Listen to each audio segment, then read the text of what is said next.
they're just one, they're bound. And it's like, you have to be very, very careful when you're dealing with something like that, because the power could be abused, or one could forget why one's come and their tasks at hand. They could, anybody that deals with her, I could automatically pick up that they could forget that they're human, that they have that element within them, but they become so sensual and so involved with her that human quality just completely goes out the window. It doesn't even matter after dealing with her. She's just like, yeah, I don't think I've ever had an interaction with anything like that before. It's just really, it's it like sings your dreams. It sings your dreams, and she knows exactly what to say to you.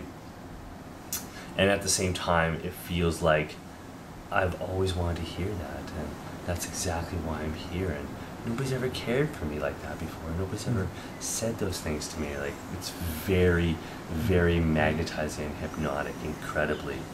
And it's so gentle and so loving, and it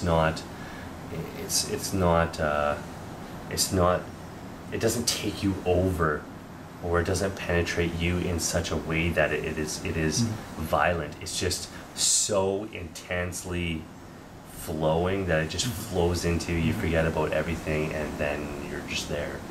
So I can very understand the warnings of why Bardon said what he said, especially with that spirit.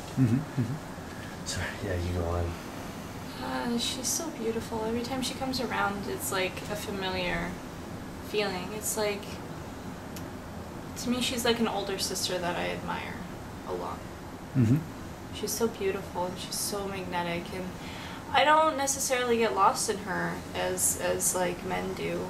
I really take comfort in who she is, and I feel so relaxed when I'm around her, and she just flows through me like it's nothing. And she sings to me too, and it feels comfortable, but I don't have the same response that men do to her. Like, I can understand her erotic nature, and I think it's beautiful, and I appreciate it, and it's like that, it's like pure femininity and beauty. Your erotic nature is the exact same thing as hers. It's just taken on a human form, just right now. Like, what you possess and what she possesses are very similar in that sense. Yeah, so like I said, every time she comes around, it's like just a familiar comforting presence to me. She's so beautiful. She comes to me as like an emerald blue-green spirit with like specks of white all around her, and then her bottom half, like her top half's very human, and it's like she's, to me, her skin's like all this blue-green, like this sea blue-green, and her eyes are like a yellow light, like a soft yellow light, and the bottom is like waves, like the white crust of waves, and then just down into deep, like blackness around her, like the deep, deep water. It's really beautiful. But, and also, I wouldn't say that I'm like enamored or enthralled with her. It's not that way, especially being who I am. She's just. Okay, you can't be happy. But it's, I don't know. She's like, if I could say it, it's almost like you say, the only thing that comes close to her is the spirits of the Vesuvians of here. Like, there's nothing really that penetrating as her in that essence. Like, she's really, if I could say that she's a priestess, like I imagine you as a priestess in a temple, very, very similar. Very, very similar. I imagine her more of as a goddess, not a priestess. I would say she's like she's very high status, but she doesn't like demand it. It's just what she is. Like, I would say a priestess in the sense of like somebody who's incredibly magical and who has charge. Like in the tarot, like the high priestess in the tarot. But then also, if we take the other water spirits, like I think it's Osief, the one that has a real, like, she gives me way more like a Lady of a Lake vibe. Oh, yeah. Way more. Not necessarily Istiphul. Istiphul is completely different. Yeah. But I'll just leave it at that. So the past, present, and future, it's interesting that, because we were talking about the merman with the lineage, they have this thing of intervening in linear time to get a specific result, whereas hers, it's more like, you know, this is the deepest desire within you, whether you know it or not, here it is. You're able to feel it because she's inside you in a sense, bringing it to your consciousness. And at the same instant, she is in the future, but the future is made present where that desire is fulfilled. So in her, by grabbing her, you're in the male sense, you lay hold of her, whatever it is you could possibly imagine or want, that is at the core of your being. She's embodying in that instant in its satisfaction and fulfillment. So time skips, or time, she brings the future into the present without the causation of the mermaid. It's more like the inner internal mystery rather than the outer mystery of change the world. It's the inner self is changed. Yes. But from a magical point of view, for me, it's like you need that excessive, overpowering attraction to overcome barriers that separate people. And so love has been designated with that divine task. Dissolve the barriers so that people can realize they're one. Totally. And so here's a being who can accomplish that mission with the most resistant of human beings who just don't want to participate in the unfolding of evolution in the universe. Absolutely, totally. It's like, okay, now I get it. I feel one with you. So there's that. And it's really interesting because I could see from a human perspective, because like the biology and the anatomy I have as a human being, I know plays on the feelings of what she describes and what she gives to the people that encounter her.